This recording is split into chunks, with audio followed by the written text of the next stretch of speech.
वो है जो जमाने भर से चला आ रहा है, समय से, पता नहीं कब से, और उसमें बायसनेस इंक्लूडेड ही होती है, क्योंकि स्टीरियोटाइप लॉजिकल होता है, किसी एक तरफ नहीं झुका होता तो वो स्टीरियोटाइप होता ही नहीं। स्टीरियोटाइप तो अपने धारणा बना ली ना, वो लॉजिकल थोड़ी है। तो स्टीरियोटाइप में कई बार बायस होता ही है, निहित, यानी पक्षपात, किसी एक तरफ झुका हुआ, कि लड़कियां तो कमजोर होती हैं, तो आपने किसी एक साइड के प्रति या तो आप बहुत बेहतर हो गए या किसी एक को बिल्कुल नीचे दिखा दिया, तो किसी, ये बायसनेस कई बार संभव है स्टीरियोटाइप में, क्योंकि इक्वालिटी तो नहीं है उसमें। ठीक। और अगर हम बात करते हैं आपके बायसनेस की, तो बायसनेस, सिर्फ बायसनेस, स्टीरियोटाइप में बायसनेस हो सकती है, मैं ये नहीं कह रही हमेशा होगी, और ज्यादातर किसमें होती है, क्योंकि एक तरफ झुका हुआ है कहीं ना कहीं। बायसनेस का मतलब है पक्षपात, स्टीरियोटाइप है रूढ़िबद्धता जो चला आ रहा है, लड़के रोते नहीं है, ये स्टीरियोटाइप है। पक्षपात क्या हो सकता है? पक्षपात किसी भी एक जेंडर की तरफ आप झुक गए, कि आपने, एक लड़के को इंटरेस्ट था रंगोली में या म्यूजिक में या डांस में, बट आपने उसको पार्टिसिपेट नहीं करने दिया, आप कह रहे हैं नहीं, खैर ये तो स्टीरियोटाइप में चला जाएगा। पक्षपात तो ऑफकोर्स इसमें होगा ही, क्योंकि आपने पक्ष ले लिया किसी एक वर्ग का।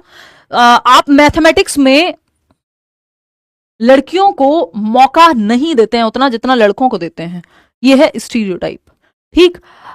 आप लड़कों को पसंद नहीं करते हैं इसलिए उनके साथ गलत कर रहे हैं, तो वो बायसनेस है। मान लीजिए मैं एक फीमेल टीचर हूं, या मेल भी हो सकती हूँ, और मुझे लगता है कि यार लड़के तो खराब ही होते हैं, या फिर नहीं भी लगता है, तो मैंने कहा कि लड़कियों को मैं ज्यादा मौके दूंगी, लड़कों को जो जरूरत है जितने मौकों की वो भी नहीं दूंगी, तो भी फिर ये बायसनेस है। किसी भी तरफ झुक गए अगर आप, किसी भी तरफ अगर आप झुक गए, एक मिनट रुको, किसी भी, अब मेरा दिमाग थोड़ा सा थकी गया, मेल और फीमेल, किसी भी तरफ आप बेवजह झुक गए बिना इक्विटी का ध्यान रखे। अगर नीड है तो बात अलग है, जैसे लड़कियों को रिजर्वेशन देना, तो अब कई लोगों को लगेगा कि ये तो मेट्रो में इनको पहला डब्बा क्यों दे दिया भाई, लेकिन वो इक्विटी बेस्ड है, वो नीड बेस्ड है। वो मेंस्ट्रुएशन साइकिल का सामना लड़कियां करती हैं, छेड़छाड़ ज्यादा लड़कियों के साथ होती है, तो ये सब रीजंस हैं, उनको बाहर निकलने के मौके कम दिए गए हैं, तो उस आधार पे आप उनको एक एडवांटेज दे रहे हो, तो वो इक्विटी है।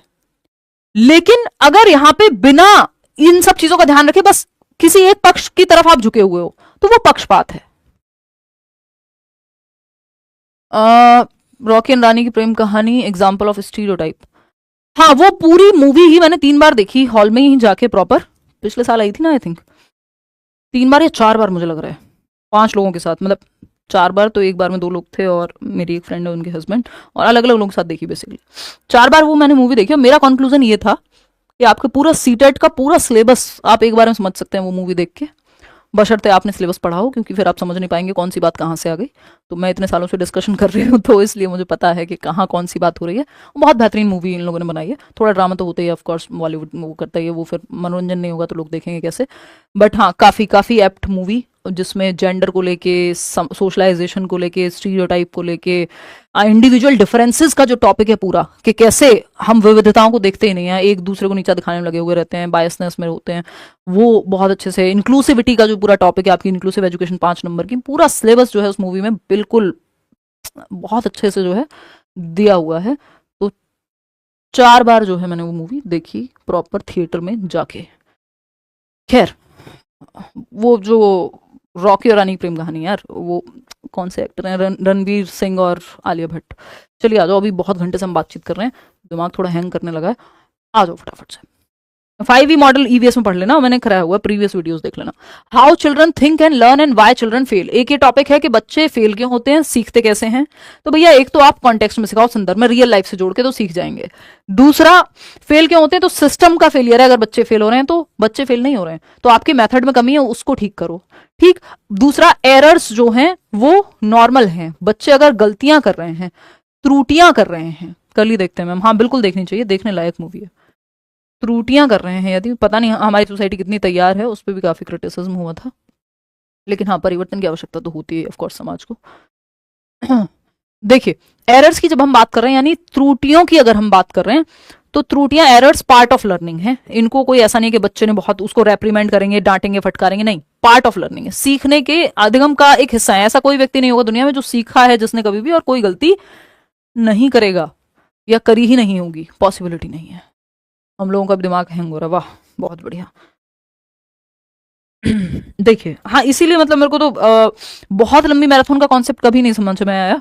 हालांकि मैंने 6.5 घंटे की ली है क्लास, और मेरी स्पीड बहुत तेज है, मतलब एवरेज स्पीड मेरी तेज है बोलने की। तो मेरी 6.5 घंटे की क्लास का मतलब है एवरेज क्लास शायद किसी की उससे कई घंटे ज़्यादा होगी, क्योंकि उतने टाइम में मैं कंटेंट कम टाइम में बहुत ज़्यादा करा देती हूँ। अरे तारीफ करनी पड़ती है यार खुद की, मतलब ये ऑब्जेक्टिवली ट्रू बात है, ऐसा नहीं है, मैं कोई बायस नहीं हूँ इस चीज़ में। तो मतलब मुझे ये लगता है कि हाँ, वही बहुत बड़ी बड़ी 24-24 घंटे भी यूट्यूब पर मैराथन क्लासेस होती है। मैं किसी के बारे में नहीं कह रही हूँ, बट ये मेरी पर्सनल ऑब्जर्वेशन है। मुझे लगता है कौन देख लेगा एक बार में 24 घंटे बैठ के, इवन कई दिन में भी ना देख पाए इंसान। और जब कई दिन में ना देख पाए तो फिर तो और कितनी देर तक दिमाग, आपकी अटेंशन स्पैन उतनी पॉसिबल ही नहीं है। भाई हम स्कूल में या कॉलेज में भी पीरियड 40 मिनट, 30 मिनट, 1 घंटा इस तरह से लेते हैं ना। अब ठीक है, रिवीजन कर रहे हो तो 3 घंटे 4 घंटे तक फिर भी मेरे को समझ आता है, वो भी 2 बार में देखेगा व्यक्ति। कई बार एक बार में देख लेते हैं हम जोश जोश में, बट मतलब पॉइंटलेस है वो एक पॉइंट के बाद, कि अगर आप 10 घंटे 12 घंटे, इवन 7-8 घंटे भी, मतलब इट्स ऑल पॉइंटलेस। मतलब मुझे, मेरी ये पर्सनल ओपिनियन है, मेरी ये व्यक्तिगत राय है। तो वो मुझे वैसी लगती है कि मतलब टीचर तो चलो फिर भी पढ़ा देगा, मतलब मैं कह रही हूँ हैंग हो रहा है दिमाग, फिर भी कोई बात नहीं, 5 मिनट चाय पी लूंगी, पानी पी लूंगी, आराम से पढ़ाएंगे। सालों साल से पढ़ा रहे हैं, नहीं होगा सामने कुछ लिखा हुआ तब भी पढ़ाते रहेंगे। तो टीचर के लिए कोई बहुत बड़ी बात नहीं, वो अपनी ईगो पे लेके पढ़ा दे, अच्छा हमने पढ़ा दिया, ठीक है, थकान तो ऑफकोर्स होगी, वो मैं मानती हूँ। बट जो सीख रहा है उसके लिए वो संभव नहीं है, उसके वो उतने काम का नहीं है। वो आप 1-1 घंटे क्लास में करा देते तो ज्यादा बेटर था, मतलब मुझे ऐसा लगता है। या फिर मुझे ऐसा ही लगता है कि मतलब 6 घंटे भी बहुत हो जाते हैं। हालांकि 4-4 घंटे की कई क्लास हो जाती है, हुए हैं हमारी, और 6 6 घंटे 6.5 घंटे मैक्स है अपनी। लेकिन सीडीपी में बहुत थियोरेटिकल भी है ना सीडीपी। चलो, तो हाउ चलो उससे ऊपर मुझे लगता है फिर वो काम की नहीं है, मतलब वो वैसे भी आप एक बार में समझ ही नहीं पाएंगे उसको बैठ के, और सेम एनर्जी के साथ टीचर पढ़ा भी नहीं पाएगा। देखो, how children think and learn and why, और स्पेशली कंटेंट क्वेश्चंस, चलो फिर भी अब वो अलग अलग लोग हैं, बीच में सोते रहते हैं, उठते रहते हैं, देखते रहते हैं, ठीक। चलो आ जाओ, how children think and learn and why children fail. तो इस पे हमने बात कर ली कि गलतियां होना नॉर्मल है, गलती दिखाते कि बच्चा सोचता कैसे है, ठीक, उसमें कोई डर की बात नहीं है। टाइप्स ऑफ थिंकिंग, चिंतन के प्रकार पे आ जाते हैं, क्योंकि सोचता कैसे में बात वही हो रही है कि बच्चे कैसे सोचते हैं, चिंतन के कौन से प्रकार हैं, फटाफट देखते हैं। डाइवर्जेंट थिंकिंग और कन्वर्जेंट थिंकिंग, अपसारी चिंतन और अभिसारी चिंतन। आपको बढ़ावा देना है डाइवर्जेंट थिंकिंग को बच्चों में, out of the box thinking को, लीक से हट के सोचने को लेटरल थिंकिंग भी कहते हैं। Out of the box thinking, lateral thinking इससे अलग होती है, एडवर्ड डी बोनो ने दी थी, यानी लीक से हट के सोचना, कुछ अलग सोचना, क्रिएटिविटी। तो क्रिएटिव व्यक्ति में डाइवर्जेंट थिंकिंग मिलेगी ही मिलेगी, कोई भी व्यक्ति क्रिएटिव नहीं हो सकता यदि उसमें डाइवर्जेंट थिंकिंग नहीं है तो। लेकिन जितने भी लोग डाइवर्जेंट थिंकर हैं वो सब क्रिएटिव होंगे, ये कहना गलत है, क्योंकि दिशाओं में सोचते हो तो कुछ क्रिएटिविटी ही निकाल के लाओगे। फिर हमारे यहाँ ढिंचक पूजा जैसे एग्जाम्पल है ना, क्रिएटिविटी के नाम पे। तो वो क्रिएटिविटी का खैर लेवल भी है, डिग्री भी है। जैसा मैं बता रही थी कि टर्मन ने कहा है कि 1,500 लोगों पर रिसर्च करने के बाद कि क्रिएटिविटी ह्यूमंस में नेचुरल चीज है, सब में होती है, लेकिन डिग्री का अंतर है, ठीक है ना। तो ऐसी सी बात है। डाइवर्जेंट थिंकिंग अपसारी चिंतन, कन्वर्जेंट थिंकिंग अभिसारी चिंतन। तो वो जो इंटरनेट पे लोग मजाक उड़ाते रहते हैं, मतलब मैं तो अपनी पर्सनल राय क्या ही दूं कि सोनू निगम भी हैं, और फिर वो कौन से हैं, कक्कड़ हैं कोई, रोनी कक्कड़, हाँ। तो दोनों सिंगर हैं, दोनों क्रिएटिव हैं, बट वो फिर डिग्री का अंतर हो जाएगा या अलग अलग हो जाएंगे, what ever it is. Personal ना लें, दिल पे ना लें, अगर आप उनके फैन हैं। मेरी उनसे कोई व्यक्तिगत बात नहीं है, मैं जस्ट एग्जांपल ले रही हूँ इंटरनेट पे देख देख के। चलो खैर, आ जाते हैं। अगर हम बात करते हैं कन्वर्जेंट थिंकिंग की, कन्वर्जेंट थिंकिंग है अभिसारी चिंतन, ये थोड़ा सिकुड़ता हुआ चिंतन है, मल्टीपल नहीं, वन सॉल्यूशन। मल्टीपल सॉल्यूशन है इससे पहले वाले में, मल्टीपल सॉल्यूशन कहाँ है, यहाँ पे डाइवर्जेंट थिंकिंग में। देखो, इन दोनों पे अभी हम आएंगे, अभी मैं इनको अलग से समझाऊंगी, पहले ये तीनों को समझ लो, एक एक क्वेश्चन इन पे आ जाता है कभी कभी। रिफ्लेक्टिव थिंकिंग यानी विचारशील चिंतन। रिफ्लेक्टिव है, आपने कोई एक्सपीरियंस किया, आप रेट्रोस्पेक्ट में सोच रहे हैं कि यार मैं उस दिन उस शादी में गया था या गई थी, और मैं ये नहीं ये कह सकती थी, या मैंने उस व्यक्ति को ये कहा, अच्छा मैं ये भी तो कह सकती थी आर्ग्यूमेंट में।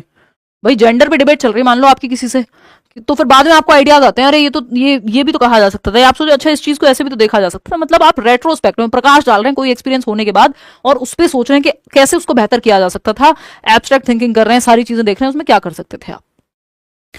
वहीं अगर हम, बहुत बढ़िया जूरी तालुकार, कॉन्क्रीट थिंकिंग की बात करते हैं, यानी मूर्त चिंतन की बात करते हैं, तो मूर्त चिंतन में आपके सामने कोई टेंजिबल चीज होनी चाहिए जिसपे आप सोच पाए। आपके मान लीजिए चेयर रखी हुई है, तो इस पे आप सोच पा रहे हैं, कोई एक्सपीरियंस आपने डायरेक्ट लिया है, उसके ऊपर आप डायरेक्टली जो टच और फील जिस चीज को किया जा सकता है, कॉन्क्रीट थिंकिंग में हम उसकी बात करते हैं, ठीक।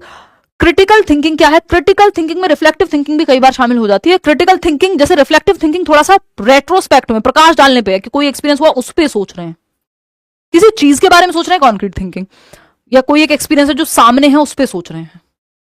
क्रिटिकल थिंकिंग में जजमेंट के लिए, फ्यूचर के लिए भी तो जरूरी हो सकता है जजमेंट, आपको कोई जजमेंट लेना है, रिव्यू कर रहे हैं चीजों को, इवेल्युएट कर रहे हैं, हर एक पहलू से देख रहे हैं फैक्ट क्या है, ओपिनियन